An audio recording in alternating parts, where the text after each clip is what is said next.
आज का हमारा जो क्वेश्चन है करुण रस, जो ये बहुत इंपॉर्टेंट क्वेश्चन है, very very important question board exam के को देखते हुए आप सब तैयारी कीजिए और अच्छे से अच्छे मार्क लाइए।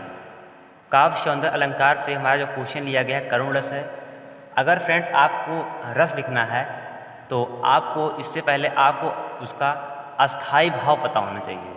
जैसे मान लीजिए करुण रस हो गया, हास रस हो गया, वीर रस हो गया, सबका अस्थाई भाव पता होना चाहिए तो हम रस को लिख पाते हैं। जैसे हमारा आज का क्वेश्चन है करुण रस, तो आप करुण रस को ध्यान से देखिए और इसको आप चाहे कापी में नोट कर लीजिए और बहुत ही अच्छी तरीके से तैयारी कीजिए और इस चैनल को आप सब्सक्राइब कर लीजिए। करुण रस हमारा क्वेश्चन है। तो करुण रस क्या होता है, ध्यान दीजिए। इसका स्थायी भाव शोक है, तो इसका अस्थाई भाव शोक है। शोक मतलब क्या होता है, जहां दुख का भाव हो, शोक है। फिर आगे शोक नामक अस्थाई भाव, शोक नामक अस्थाई भाव विभाव अनुभाव तथा संचारी भाव, संचारी भाव के संयोग से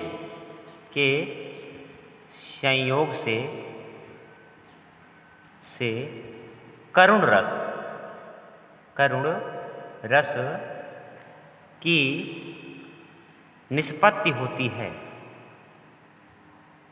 निष्पत्ति होती है, और वहाँ करुण रस होता है, करुण रस होता है। ये हमारा हो गया परिभाषा, करुण रस को हो गया।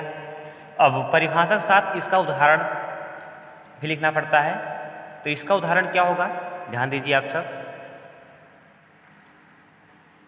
उदाहरण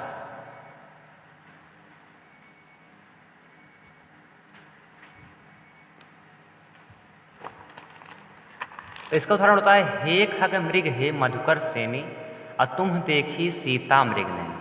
तो हम आपको लिख के दिखा देते हैं, इसका उदाहरण क्या होगा। हे खग मृग हे खग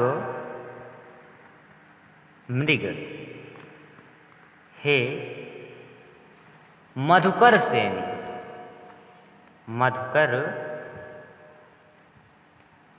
श्रेणी, मधुकर श्रेणी।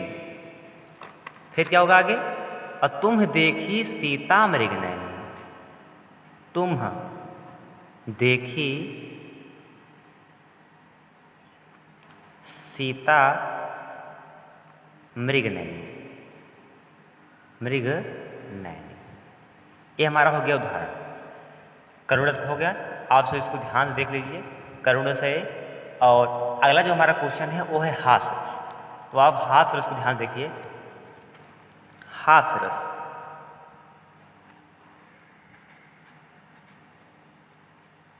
हास्य रस,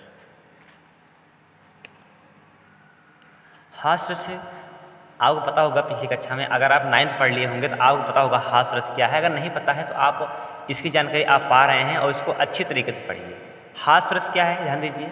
तो मैंने बताया कि सबका अस्थाई भाव जो होता है बहुत इंपॉर्टेंट होता है, तो आपको अस्थाई भाव पता होना चाहिए। अगर आपको नहीं पता है तो मैं आपको अगले वीडियो में बता दूंगा कि अस्थाई भाव होता क्या चीज़ है। तो हास रस, तो इसका अस्थाई भाव, इसका अस्थाई भाव क्या है, हास, हास है। इसके आगे जो लिखिए आप उसे लिखिए आगे, हास नामक, उसे लिख लिया वैसे, हास नामक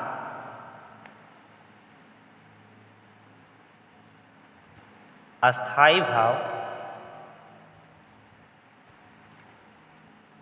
विभाव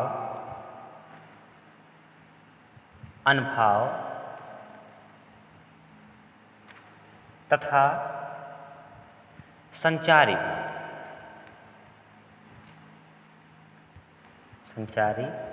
भाव के संयोग से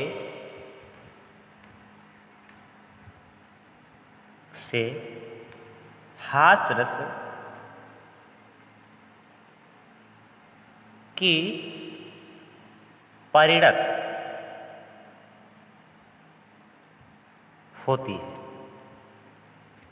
होती है वहाँ हास्य रस होता है, हास्य रस होता है। हास्य मतलब क्या, जहाँ पर हंसी का भाव हो, जहाँ पर हंसने का भाव उठे, मनोरंजन हो, वहाँ क्या होता है, हास्य होता है। ठीक, तो इसका स्थायी भाव क्या होता है, हास्य। तो इसका उदाहरण क्या होगा, उदाहरण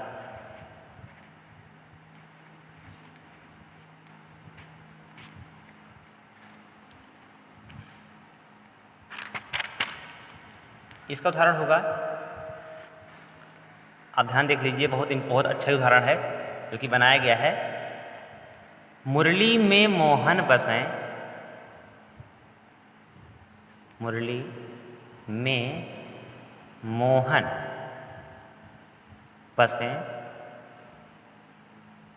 और गाजर में बसें गणेश, में बसें गणेश। कृष्ण करेला में बसें,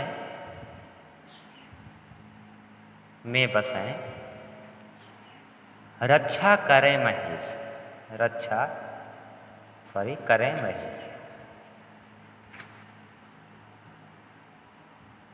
तो बहुत ही अच्छा उदाहरण है जो कि आपको याद हो जाएगा कि मुरली में मोहन बसें, गाजर में बसें गणेश और कृष्ण करेला में बसें, रक्षा करें महेश। बहुत ही अच्छा उदाहरण है जो कि बहुत इंपॉर्टेंट उदाहरण है। और हास्य रस जो कि एग्जाम में हर साल आता है, तो आप इसकी तैयारी बढ़िया कीजिए। ठीक, कि आपका नंबर जो है अच्छा नंबर आए और इस रस और उदाहरण में आपका नंबर ना काटा जाए।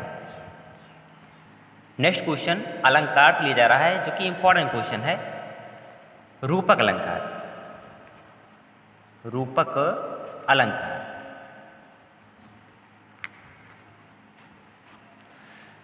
रूपक अलंकार क्या है, आप ध्यान से देखिए।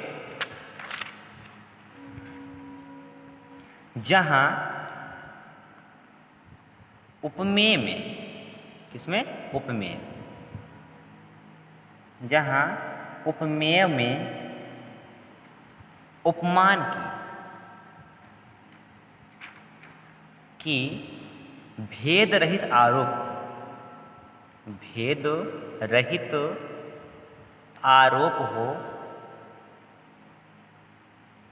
हो वहाँ क्या होता है, रूपक अलंकार होता है, रूपक अलंकार होता है।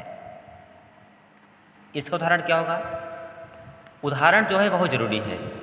अगर आप अलंकार रस लिखना है तो आपको उदाहरण लिखना पड़ेगा। तो उदाहरण,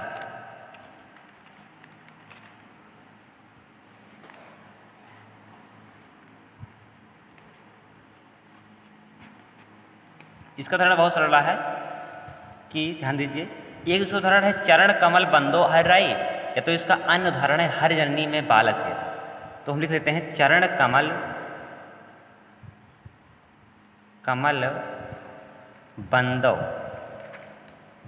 बंदो हरि राई,